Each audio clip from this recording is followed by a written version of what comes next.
Olá pessoas, tudo bem com vocês? Professor Rodrigo aqui. Sejam muito bem-vindos a mais um mês de atividades aqui na Educação Escolar Quilombola, na área de Ciências Humanas.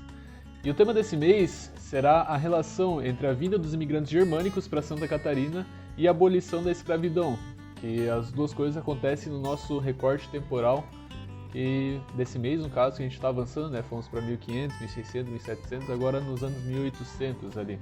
Tranquilo? Então, como é de costume, eu deixei com vocês aí uma música para que vocês escutem ela, analisem as imagens dela que passa no videoclipe ali, né? Certo videoclipe que está no YouTube. E a música desse mês é essa daqui, ó. Talvez esteja em Jaraguá, Joinville, Blumenau, lá por Santa Catarina. Ou talvez em Rio do Sul, ou Timbó, Indaial, sei que é linda essa menina. Por que eu escolhi essa música, né? Essa música que é da banda Terceira Dimensão, que faz parte do gênero bandinhas, né? É um estilo bem característico aqui tanto de Santa Catarina quanto do Rio Grande do Sul, por ser essa mistura entre música gaúcha, música sertaneja, né? E um pouco desses trompetes, desses metais que é bem característico das bandas germânicas. E essa música especificamente, né? Como já mostra que é do Rio Grande do Sul, porque é Vou para Santa Catarina, né? Ele cita essas cidades, que é Jaraguá, Joinville, Blumenau, Rio do Sul, Timbó e Indaial. São 6 cidades que são de colonização germânicas, tranquilo? Então, se a gente olhar a posição, a localização geográfica dessas cidades no mapa e também as outras colônias germânicas aqui de Santa Catarina, a gente vai ver algo bem interessante, né? Porque elas estão localizadas entre o mar e a serra, né? Elas não são cidades litorâneas, mas não são cidades da serra, né? E utilizando nossos conhecimentos prévios, né, a gente já sabe então que a Serra Geral e a Serra do Mar aqui, ela forma uma certa barreira meio que intransponível, né, a pé, saindo aqui do litoral para ir lá para cima da serra, né? Você tem que vir por cima, por Curitiba, para passar por cima da serra naquela época, certo? E os açorianos, né, os açorianos, vicentistas, as comunidades negras que já estavam aqui anteriormente, né, ocupavam a faixa litorânea. Então, quando esses imigrantes começam a chegar aqui em Santa Catarina, ali no início dos 1800, eles vão ocupar essa faixa entre essas cidades, né, esse litoral que está ocupado pelos açorianos, vicentistas e negros, e a serra que forma essa barreira. Então, vai dar aqui Joinville, Blumenau, né, a gente vai olhar no mapa certinho onde fica localizadas essas cidades. E também outra característica interessante de se perceber é que se buscava sempre os leitos de rios. Então, por isso a importância da gente estudar a hidrografia de Santa Catarina e entender esses rios que nascem na Serra Catarinense e desembocam no mar, né?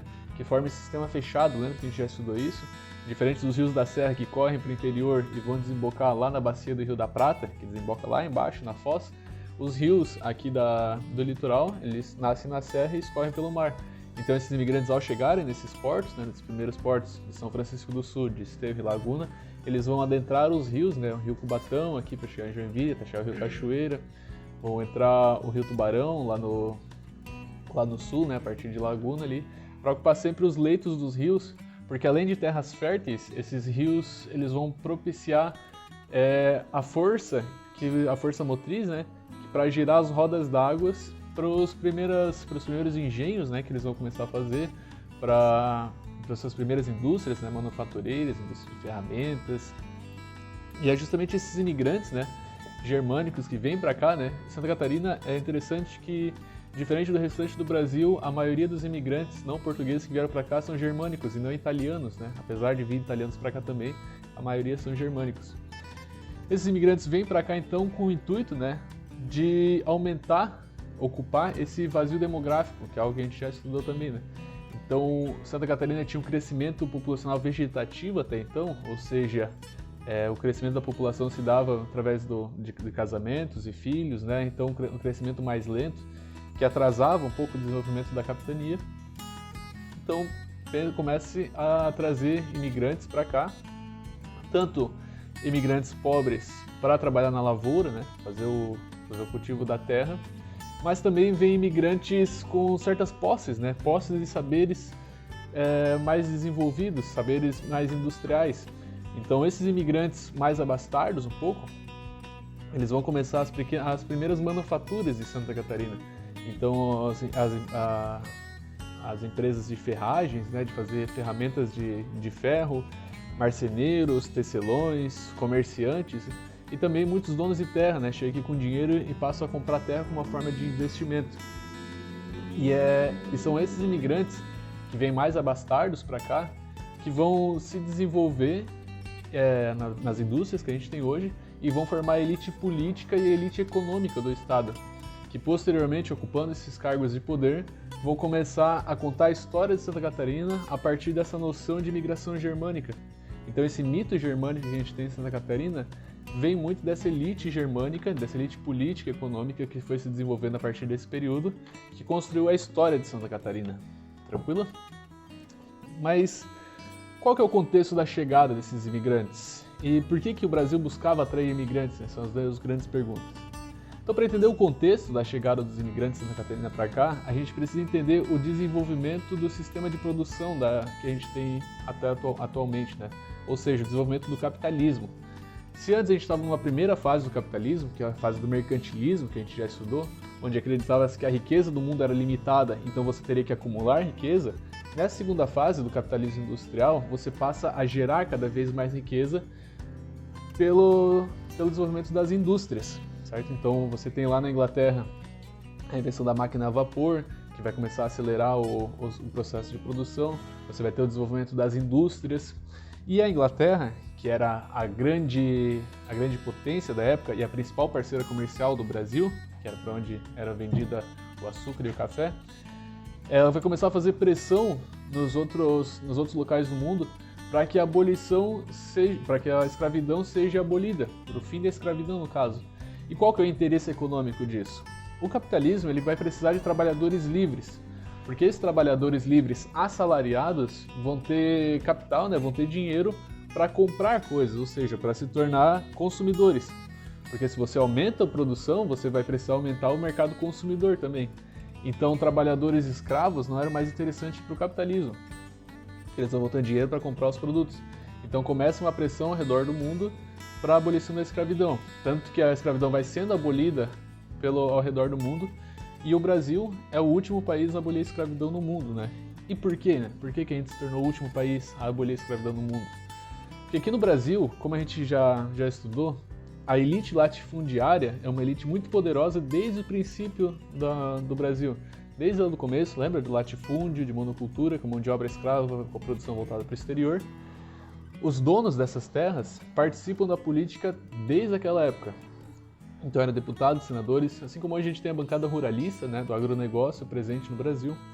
Mas essa elite latifundiária, ela não vai achar interessante a substituição de mão de obra, porque colocar trabalhadores assalariados vai aumentar o custo da produção, consequentemente diminuir seus lucros. Então é interessante para ela manter esse trabalho escravo.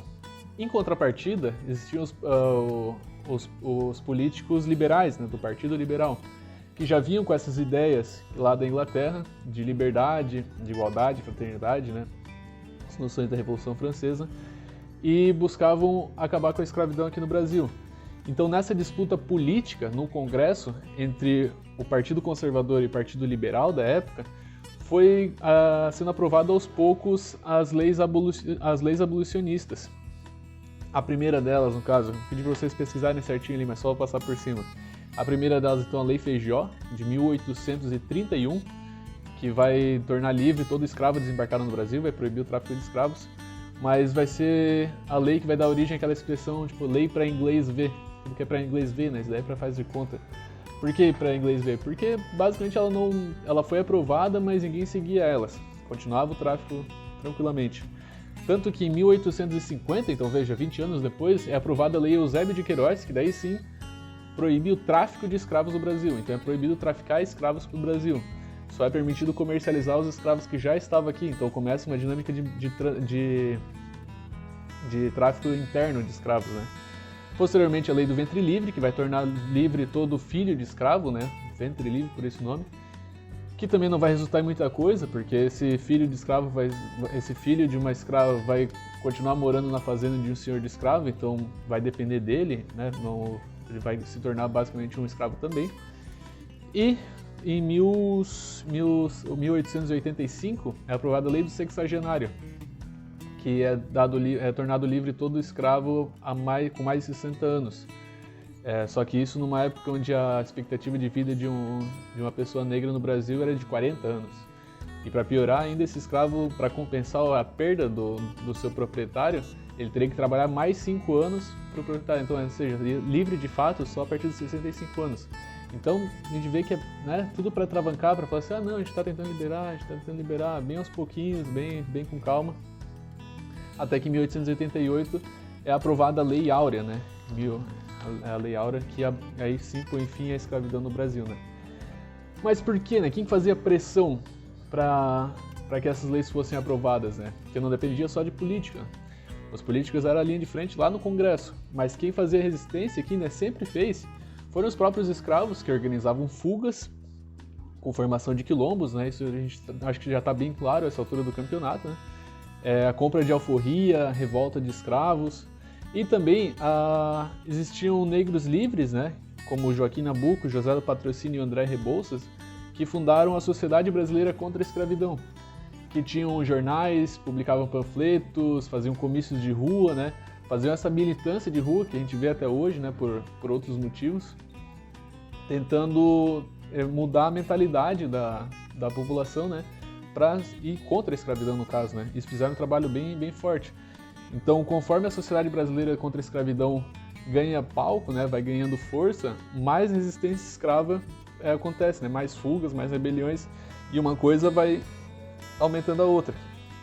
E essas duas forças, aliada à proibição do tráfico de escravos lá em 1850, vai tornar cada vez mais rara, né, a mão de obra escrava. Mais rara não, ainda tem, mas vai tornar cada vez mais difícil você substituir a mão de obra escrava, porque os latifundiários usavam o escravo como objeto, né? Então usa ao máximo que puder, desgasta ao máximo, depois troca e joga fora, né? Literalmente joga fora, e pega outro escravo. Então você não pode mais comprar o escravo de fora, então aumenta o preço dos escravos.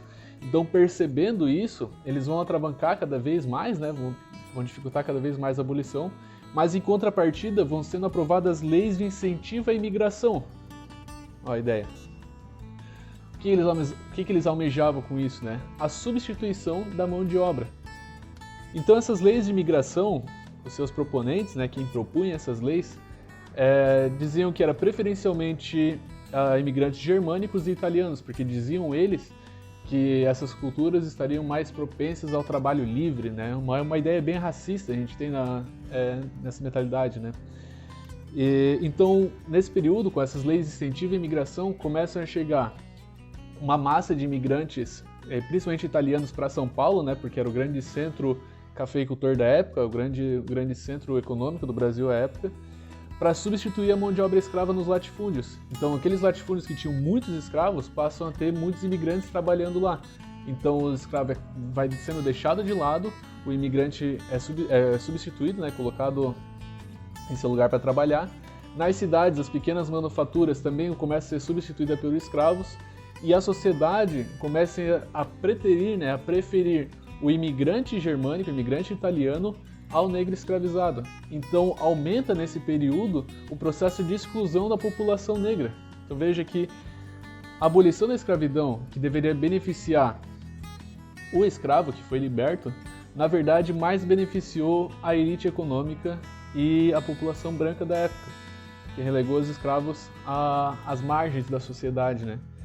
E esses imigrantes que vieram para cá, tanto em São Paulo, lá na região de São Paulo, com os italianos, quanto aqui no sul, com os alemães, eles começam a formar sociedades de apoio mútuo. Ou seja, ligas...